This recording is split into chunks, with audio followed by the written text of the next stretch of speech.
Bienvenue dans cette vidéo dans laquelle on va voir 7 youtubeurs pour la classe de FLE. Alors, j'avais déjà fait un top il y a quelques mois, un top 7 des youtubeurs dans la classe de FLE. Je vous invite à voir cette vidéo d'abord dans la petite fiche en haut à droite de l'écran. N'hésitez pas.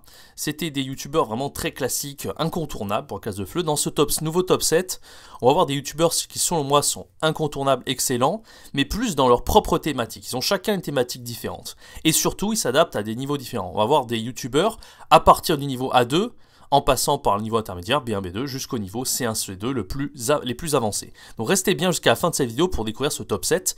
Il y a beaucoup de sources de youtubeurs qui peuvent vous intéresser à étudier en classe de FLE.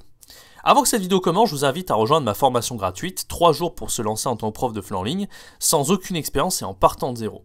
Donc si vous voulez vous lancer en tant que prof de FLE 100% indépendant aujourd'hui, vous ne savez pas comment faire, je vous donne un programme, donc cette formation, où je vous donne astuces, conseils, méthodes, mais surtout un plan d'action où je vous aide, vous accompagne, je vous prends par la main pendant 3 jours pour atteindre cet objectif. Si vous êtes intéressé, c'est le premier lien dans la description. Profitez-en, c'est une formation qui est 100% gratuite. Alors, les premiers youtubeurs que j'aimerais vous conseiller pour la classe de FLE, j'en ai fait une vidéo par youtubeur que vous voyez en ce moment même sur l'écran, donc je ne vais pas aller trop dans les détails. De toute façon, je vous invite à aller voir toutes les vidéos. Je vais mettre tous les liens dans les fiches en haut à droite de l'écran.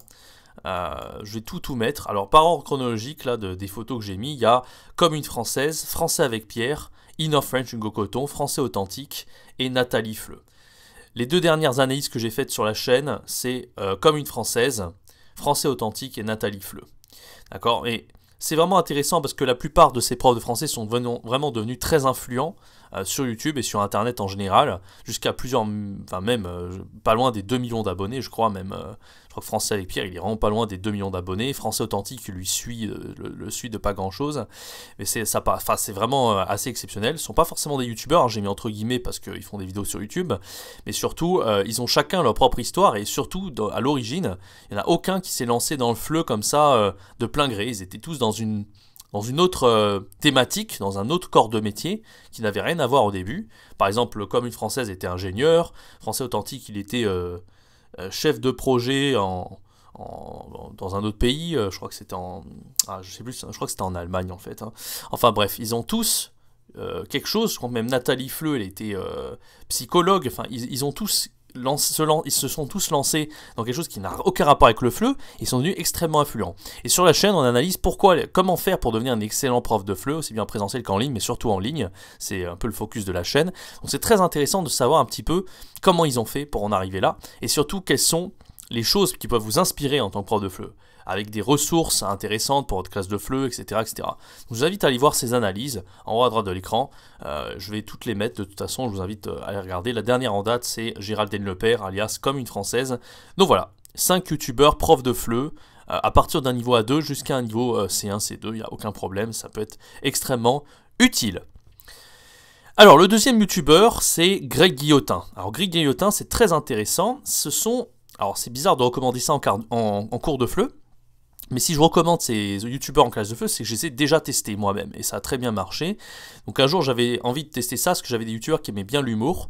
Donc là, si vraiment vous avez envie de faire un contenu humoristique, alors c'est culturellement, c'est pas ce qu'il y a de plus intéressant de faire de l'humour, hein. De toute façon, vous savez ce que c'est que les caméras cachées. Donc Greg Guillotin, il est spécialiste dans les caméras cachées. C'est un acteur, d'accord, c'est un comédien. Et il a fait des caméras cachées. La plus connue à l'heure actuelle, c'est Le Pire Stagiaire, d'accord. Il en avait fait d'autres auparavant, c'était déjà assez rigolo. Mais Le Pire Stagiaire, c'est une émission qui est très intéressante parce qu'à la fois, on découvre un corps de métier, d'accord, donc on découvre un petit peu sur la culture française parce qu'on voit un petit peu la personne dans son métier. Donc lui, il est stagiaire et puis il va mettre il va mettre la misère, si je puis dire, à la personne qui exerce le métier, d'accord. Alors pourquoi c'est intéressant de voir les caméras du pire stagiaire, les caméras cachées du pire stagiaire avec Greg Guillotin. Moi, j'avais testé avec un élève de niveau B2. Hein, pendant un moment donné, une pause, je lui avais montré des caméras cachées, il avait très bien compris ce qui se passait. Et en fait, ce qui est intéressant, ce sont les dialogues. Parce que les dialogues, en fait, c'est du français parlé. Ce sont que des situations très circonstancielles. Et l'idée, en fait, c'est de montrer des dialogues à vos apprenants pour qu'ils puissent comprendre le français parlé. D'accord ? Et c'est ça qui est très important, comprendre le français parlé. Parce que les apprenants, ils ont besoin en fait de s'habituer à ça pour pouvoir comprendre les français dans des contextes complètement informels, dans la rue, dans le métro, etc. etc. D'accord ? Donc grâce à ce français parlé et le fait qu'on sait en fait c'est de l'humour et tout ça, et ben ça va nous aider en fait à comprendre un petit peu ce qui se passe. Et c'est très en plus visuel. L'humour Greg Guillotin, c'est très voilà, je vais lui pourrir la vie, mais de manière un petit peu visuelle, en fait. Voilà, il va faire des bêtises qui sont physiques, si je puis dire. Et donc, la personne en face va s'énerver, ça. Il y a des réactions, il y a des dialogues. Et voilà, les dialogues, en fait, sont extrêmement intéressants. C'est très facile à comprendre. Je pense qu'à partir d'un niveau B1, c'est très intéressant. En tout cas, la personne à laquelle j'avais montré, c'était un niveau B2. Elle avait très bien compris, elle était morte de rire. Je me rappelle, c'était un apprenant anglais à qui j'avais montré ça, et même plusieurs apprenants, et ça marchait très bien. Donc ça peut paraître bizarre des fois d'exploiter ce genre de contenu pour la classe de FLE, mais à partir du moment où il y a du dialogue et du français parlé, c'est utile, d'accord? Même si culturellement on découvre les personnes dans les corps de métier, donc c'est pas totalement inutile, mais c'est pas ce qu'il y a de plus d'un point de vue compétences culturelles, c'est pas non plus le plus intéressant. Donc voilà, mais je vous recommande réellement Greg Guillotin et ses caméras cachées, rien que même pour le fun. Moi en privé, je regarde pas beaucoup d'humour, c'est peut-être un des seuls que je regarde en humour à l'heure actuelle. Voilà, j'ai déserté complètement l'humour sur YouTube. Quand j'étais plus jeune, ça m'intéressait beaucoup. Aujourd'hui, je suis peut-être un des seuls que je regarde et qui m'éclate toujours autant. Greg Guillotin, un excellent comédien en tout cas, et des interactions humaines surtout très intéressantes à analyser. Voilà, donc alors j'ai une petite question de grammaire, vous pouvez y répondre dans les commentaires de cette vidéo parce que moi-même je suis pas sûr de la réponse, mais j'ai toujours été, ça m'a toujours titillé en fait le titre de sa caméra cachée, elle s'appelle Le pire stagiaire. Alors le pire stagiaire, c'est un peu bizarre, parce que le pire stagiaire, c'est le pire en fait qui dérange, parce que cet adverbe, le pire stagiaire, en anglais ça passe très très bien, the worst internship man, je pense qu'on dirait, enfin bref, the worst en tout cas. Mais est-ce qu'on traduirait ça par le pire en français? Alors oui, mais selon moi le pire c'est quand il va y avoir une comparaison. Moi c'est comme ça que je l'expliquerai à un apprenant, c'est tu utilises le pire avec une comparaison. Je vous ai mis une petite phrase en dessous. Ton accent est mauvais, mais mon accent est pire que le tien. Là, ça va d'utiliser pire parce qu'il y a une comparaison. Mais quand on dit le pire stagiaire, c'est un titre. Il y a une comparaison qui est implicite, en fait, qui n'est pas explicite. On dit le pire stagiaire parmi tous les autres stagiaires. Mais selon moi, on aurait dû dire le moins bon stagiaire. Alors, dites-le moi dans les commentaires si vous êtes d'accord avec ça. Peut-être que le pire stagiaire, ça se dit très bien. Je sais pas. J'avoue que je suis sceptique. Si c'est une faute de français, moi, ça me titille un peu l'oreille d'entendre le pire stagiaire. Ah, c'est vraiment le pire stagiaire, celui-là. C'est quelque chose qu'on dit souvent en tant que Français, quelque chose que j'ai beaucoup entendu, mais je ne suis pas sûr que ça soit quelque chose voilà, de juste. Donc dites-le moi dans les commentaires si vous avez la réponse. Je regarde un peu sur Internet et je ne suis pas certain, il n'y a pas vraiment de source qui dit oui, c'est une faute, etc. Mais moi, ça me titille un peu l'oreille, le pire stagiaire. Mais bon, après, je sais que ça sonne beaucoup mieux de dire le pire stagiaire que le moins bon stagiaire, dans tous les cas. Mais voilà, dites-le moi dans les commentaires si vous pensez que le pire stagiaire, c'est du bon français ou pas.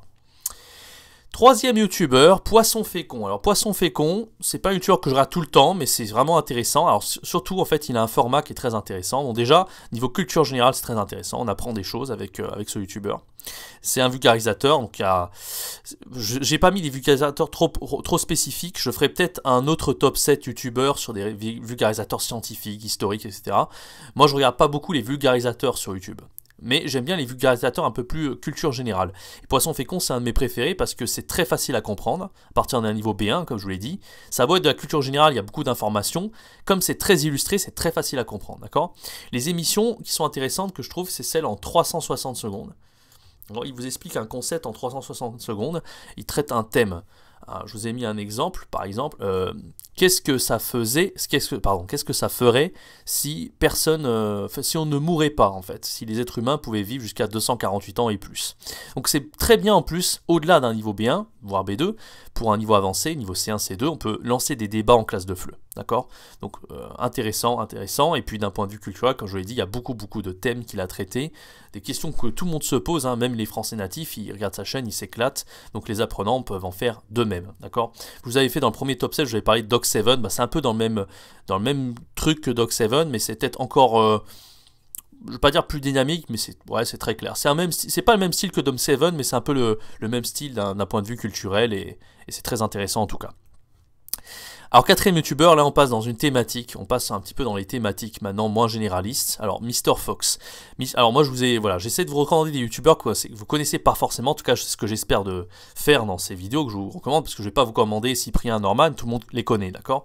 Alors Mr Fox, ce qui est intéressant avec Mr Fox, c'est un youtubeur qui est beaucoup moins connu, peut-être le moins connu de tout stop que je vous fais, mais je trouve que son contenu est vachement intéressant. Alors, ça parle de cinéma et de doublage, c'est très spécialisé, c'est pour ça qu'il est un peu moins connu que les autres, mais il m'a vachement appris de choses sur le monde du doublage. Moi, c'est un univers qui m'a toujours intéressé, j'aimais bien regarder les animés japonais étant plus jeune, ou même les mangas, ou voilà, des choses comme ça, et c'est vrai que c'était souvent des Belges qui doublaient ces animations-là, donc ça peut déjà donner une petite variété de culture, parce que la culture francophone est très très riche, hein, elle va au-delà de la culture française. Donc connaître un petit peu les doubleurs francophones, ce sont souvent les Belges les meilleurs dans le domaine, et il y en a beaucoup. Et Mr. Fox, en fait, il vous parle un petit peu de tout ça dans des documentaires, il a même fait des interviews avec ces personnes-là. Et en plus, il fait des parallèles culturels entre le doublage français et belge et le doublage d'autres nationalités. Par exemple, il y a un des films comiques que j'ai un de mes préférés, que j'ai vu je sais pas combien de fois, c'est La Tour Montparnasse Infernale avec Eric et Ramsey. Et ben, il a été doublé en allemand, et c'est rigolo en fait, ce qui fait un parallèle culturel. Il dit mais quand ça se fait que l'Allemagne adore doubler les films français? Donc on peut lancer des petits débats comme ça. Pourquoi vous pensez que l'Allemagne, la relation entre l'Allemagne et la France, en particulier si vous avez des apprenants germanophones, allemands, ça peut être intéressant de lancer ce genre de sujet en classe. Enfin voilà, je trouve que ces vidéos sont culturellement très intéressantes. On apprend beaucoup sur cette spécialité cinéma et doublage en général. Donc Mr. Fox. Voilà, sur la culture francophone, le doublage canadien, le doublage belge, même peut-être le doublage suisse, mais surtout le doublage belge, parce que c'est les doubleurs belges les plus populaires. Voilà, Mr. Fox, je vous recommande vraiment cette chaîne YouTube pour le monde du cinéma et du doublage en classe de FLE. 5e youtubeur, Autodisciple. Alors Autodisciple, je recommande plutôt un niveau avancé. Beaucoup de débats, super intéressants. C'était un de mes youtubeurs développement personnel préférés. Il a arrêté YouTube maintenant depuis, je crois que ça fait 2-3 ans qu'il a arrêté, 2 ans peut-être, quelque chose comme ça. Mais ces vidéos, elles vont jamais prendre de ride en fait. Pour moi, c'était un des meilleurs dans son domaine, dans le domaine du développement personnel. Pourquoi? Parce que c'est pas simplement quelqu'un qui vous parle en face cam et qui vous dit il y a ci, il y a ça, il y a ça. D'accord? Parce que beaucoup de développement personnel, c'est une niche qui est très prisée sur internet, hein. Il y a beaucoup de développement personnel, etc. Mais lui, il se contentait pas en fait de vous dire en face cam, bon c'est ça, c'est ci, vous faites ça, vous faites ci, à donner des conseils. Lui, ils vont montrer vraiment à la caméra comment il faisait ce sont des expériences humaines illustrées, ce que je vous ai mis là en 3e point. C'est-à-dire que, par exemple, 30 jours sans argent, et ben, il vous montre vraiment comment il galère, il voyage en Europe sans argent et comment il arrive à se débrouiller. 30 jours d'honnêteté radicale, il vous montre en étant honnête pendant 30 jours, et on voit vraiment les extraits où il galère, etc. Donc on voit que c'est pas du pipeau qu'il a réellement fait, et puis il fait toujours des bilans à la fin de tout ce qu'il a fait. Donc il y a vraiment un storytelling, en fait, on est captivé de début à la fin, et ces vidéos, c'était tout simplement exceptionnel. C'est dommage qu'il a arrêté YouTube, pour moi c'était vraiment quelqu'un de très inspirant. Voilà, une petite liste non exhaustive des vidéos très inspirantes que je trouve qu'il a fait. Il en a fait tellement plein. J'ai pas pu tout vous mettre sur l'écran, mais par exemple, voilà. Et en plus, il arrive à remettre en question les choses qui nous paraissent indispensables dans la vie pour réussir. Par exemple, être régulier, est-ce que c'est important d'être régulier? Est-ce que l'irrégularité n'apporte pas quelque chose d'intéressant? Comment être toujours motivé? Bon, voilà, c'est vraiment des questions simples, mais il y répond tellement avec brio, et surtout, il vous montre comment faire. C'est ça que je trouve fort. Parce que souvent, en fait, les gens dans leur personnel, ils vous disent juste faites ci, faites ça, mais ils vont pas réellement comment faire. Lui, c'est très concret, il vous montre vraiment comment il a galéré, et il est très honnête surtout, parce qu'à aucun moment, il fait que quand il rate un défi, il vous dit j'ai raté le défi. Enfin bref, c'était pour moi excellent. Voilà, les rêves lucides, comment propager une idée. Ah oui, moi j'ai commencé à prendre des douches froides pendant 2 ans, à partir du moment où j'ai vu ces vidéos aussi. Donc il a pris un plat de glace avec Wim Hof, il a pris des douches froides pendant 30 jours, 30 jours de zéro déchet, j'ai dit 30 jours sans argent, 30 jours de sport, etc. etc. Enfin, vraiment je vous recommande les vidéos. Alors ça peut être très bien pour des débats en classe de FLE, entre un niveau B2 à C2. Et ça peut vraiment faire réfléchir les apprenants et leur dire si eux, ils voudraient tenter des expériences, qu'est-ce qu'ils pensent de ces expériences, est-ce que le développement personnel c'est intéressant ou pas. Rien que sur les questions, hein, comment être toujours motivé, est-ce qu'il faut être régulier dans la vie et régulier, enfin ça peut être en niveau avancé en classe de FLE, ça peut être très très intéressant de traiter de ces sujets-là. Comment trouver sa passion, enfin, etc., etc. C'est vraiment des sujets, tout le monde aura quelque chose à dire sur ces sujets-là, j'en suis sûr. 6e youtubeur, Absol Vidéo. Alors Absol Vidéo, pour moi c'est un niveau avancé, C1, C2, pas en dessous. Parce que ces vidéos, ce sont des documentaires qui sont super intéressants, d'accord? Moi, je les ai quasiment tous vus sur sa chaîne. Alors, il y en a il y a des documentaires qui vont durer 1h30, des fois, vraiment, c'est des vrais documentaires amateurs, hein, c'est pas des documentaires style Arte, mais pour moi, c'est un des plus exhaustifs de tout YouTube. C'est un gars qui est très perfectionniste, qui fait des vidéos de malade. Il y a des vidéos qui ont même certaines qui durent 2h30, 3h. Enfin bref, on va pas rentrer en état. On va pas montrer 1h30, 2h, 3h avec les apprenants, mais on peut montrer des extraits de ces vidéos. Je sais qu'il y a beaucoup d'enseignants qui ont utilisé ces vidéos même pour montrer des points parce que voilà, ces vidéos sont extrêmement intéressantes. Alors, quelques exemples de vidéos. Il y a des thèmes de niveau avancé, enfin tous les thèmes en fait dont il a traité sur sa chaîne, c'est du niveau avancé. Je vous vois pas faire ça en dessous d'un niveau C1 et C2. En plus, il a un bon vocabulaire, il s'exprime bien, donc ce qui rajoute de la difficulté de compréhension pour vos apprenants. Alors il a parlé par exemple du dark web, ce sont les documentaires qui ont mieux marché, hein, sur les dérives d'internet. Il était très fort là-dedans. Il a parlé des réseaux sociaux, l'utilisation des enfants sur YouTube, du dark web.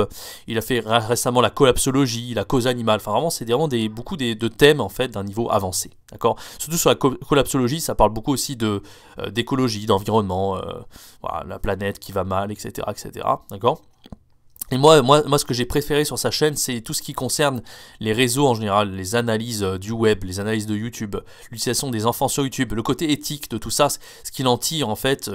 Enfin, j'étais assez d'accord avec tout ce qu'il disait, mais bon, c'est pas ce qui est important, c'est vraiment, voilà, est-ce que utiliser les enfants sur TikTok, sur YouTube, etc., est-ce que c'est intéressant? Il y a un autre YouTuber qui avait fait des analyses là-dessus, c'est le roi des rats, je crois. Il peut être intéressant de voir ça en classe de FLE également. Mais voilà. Et puis il y a des interviews en 12 questions avec des YouTubers aussi. Bon, ça c'est un peu moins exploitable en classe de FLE, mais c'est pareil, ces interviews, elles étaient extrêmement exhaustives. Il y en a qui durent 4 heures, 5 heures, 7 heures même des fois. Enfin voilà, je vous spoil pas ce YouTuber. Pour moi, pendant très longtemps, c'était un de mes YouTubers préférés. Et encore aujourd'hui, j'adore ce qu'il fait. Sa chaîne secondaire, il y a des vidéos très intéressantes également. Voilà. Bref, je suis pas là pour parler de mes goûts, mais en tout cas, en thème avancé, en classe de FLE niveau C1, C2, il y a vraiment de quoi faire avec les contenus de Absol Vidéo. Allez, on passe au dernier youtubeur. Pareil, c'était un de mes youtubeurs préférés également, comme Absol Vidéo pendant très longtemps. Maintenant, j'ai un peu moins ce qu'il fait, il fait un peu moins de vidéos, mais pour moi, c'est un incontournable. Alors, c'est une thématique. On avait vu la thématique du cinéma, de l'humour. On a vu pas mal de thématiques dans ce top 7. Et là, on voit la thématique du marketing. Alors, c'est marketing, mais au sens général, parce que ce qui est très fort avec ce youtubeur, c'est qu'il arrive à intéresser n'importe qui. Au compteur, il va presque avoir 400 000 abonnés, ce qui est complètement fou pour quelqu'un qui fait du marketing. Mais sa chaîne est extrêmement intéressante. Et surtout, moi, quand j'ai commencé sa chaîne, je ne connaissais quasiment rien au marketing. En fait, c'est vraiment un domaine totalement obscur. J'avais pas du tout étudié ça à l'université, etc. Enfin, voilà, j'y connaissais rien du tout. Et ça m'a extrêmement intéressé, parce que c'est très complet et surtout il illustre très bien en fait. Il illustre bien, il explique bien et il donne des exemples de pop culture, de cinéma, etc. Donc tout le monde peut comprendre ce dont il parle. Il va pas trop dans les détails parce que lui c'est un spécialiste du marketing, de tout, mais il va pas rentrer dans du jargon très compliqué, etc. Il va vous expliquer ça de manière exhaustive, tout en étant simple, en illustrant très bien, en vous donnant des exemples que vous êtes obligé de comprendre. Enfin c'est vraiment aux petits oignons quoi. Pour moi c'est un des meilleurs youtubeurs du YouTube français de très très loin. Bref, alors il a fait des vidéos de marketing, mais comme je le disais, c'est subdivisé, hein, le marketing, la persuasion, le storytelling, la psychologie humaine et aussi le développement personnel. Je vous ai déjà dit avec Autodisciple, moi j'adore le développement personnel, enfin bref, et il parle beaucoup aussi de ça, mais de toute façon ça fait un peu partie de tout ça, mais le développement personnel c'est vraiment une branche encore plus large, mais le marketing ça peut aussi être relié au développement personnel, enfin bref, la productivité fait partie du développement personnel, qui est lié un petit peu à l'entrepreneuriat, au marketing, bref. Donc il a fait une vidéo de marketing, c'est par exemple vendez-moi ce stylo. Alors le marketing au passage c'est un thème qu'on traite au niveau C1 en classe de FLE, donc c'est pour ça que je vous le mets dans ce top. J'en ai déjà parlé aussi d'un autre youtubeur marketing qui s'appelle Antoine BM, dans le premier top, je crois même dans le top des podcasts sur YouTube. De toute façon je mets tous les liens en haut à droite de l'écran, n'hésitez pas à aller voir ces vidéos. Alors, quelques exemples de vidéos qu'il a fait. Donc, marketing, vendez-moi ce stylo. Il a fait l'analyse du film Le Loup de Wall Street, qui est un film très populaire. Donc, je dis, il met des exemples de pop culture, de youtubeurs ou de films connus, et il analyse ça. Donc, tout le monde peut comprendre. Sauf qu'il y a beaucoup qui ont vu le film avec Leonardo DiCaprio, Le Loup de Wall Street. Donc, c'est une vidéo qui a eu 2,5 millions de vues. Et tout le monde l'a regardé. Même si les gens qui ne s'intéressent pas au marketing vont forcément trouver ça intéressant. Ils ont forcément envie de cliquer, parce que c'est super intéressant. La persuasion aussi, voilà, la psychologie humaine, moi c'est peut-être la partie qui m'a le plus intéressé sur sa chaîne. J'adore la psychologie. Il parle des biais cognitifs. Alors ça peut paraître du jargon un peu bizarre, mais le biais de négativité, comment faire du bon marketing en utilisant ces biais-là. Le storytelling aussi, comment telle personne a fait pour réussir dans la vie, comme Steve Jobs par exemple. Il parle de Casey Neistat, comment persuader comme Casey Neistat. Casey Neistat qui est un des vlogueurs les plus connus au monde. Voilà, donc des choses très très très intéressantes. Et en classe de FLE, je suis sûr que vos apprenants ne seraient pas indifférents. Surtout la vidéo, vendez-moi ce stylo. Vous pouvez déjà commencer par la vidéo là, de l'analyse du lot de Wall Street, mais voilà, vous pouvez prendre des extraits de vidéos, c'est en tout cas très intéressant à utiliser dans un cours de niveau C1 pour traiter du thème du marketing en classe de FLE. Et voilà, j'espère que ce top vous a plu, pardon. J'ai fait un top, je pense, assez exhaustif. Donc dites-moi dans les commentaires si vous avez d'autres suggestions de youtubeurs, des youtubeurs que vous aimez regarder, que vous avez déjà utilisé en classe de FLE. N'hésitez pas à vous abonner à la chaîne, à laisser un like, à laisser un commentaire dans cette vidéo. Et abonnez-vous à la chaîne et activez la cloche. Surtout, activez la cloche parce que je fais du contenu quotidien sur cette chaîne. Des astuces, des conseils, des ressources FLE, des podcasts, des tutoriels de FLE, plein de choses. Et vous êtes à l'heure actuelle à peu près 12% à avoir activé la cloche sur 945 abonnés. Donc c'est un peu dommage, c'est-à-dire que voilà, vous n'êtes pas nombreux à être avertis à chaque fois que je sors une vidéo. Donc n'hésitez pas à activer la cloche pour ne pas rater le contenu que je poste tous les jours, si vous ne voulez pas le rater. Quant à moi, je vous donne rendez-vous à très bientôt pour une prochaine vidéo. C'était Jérémy, ciao, bye bye.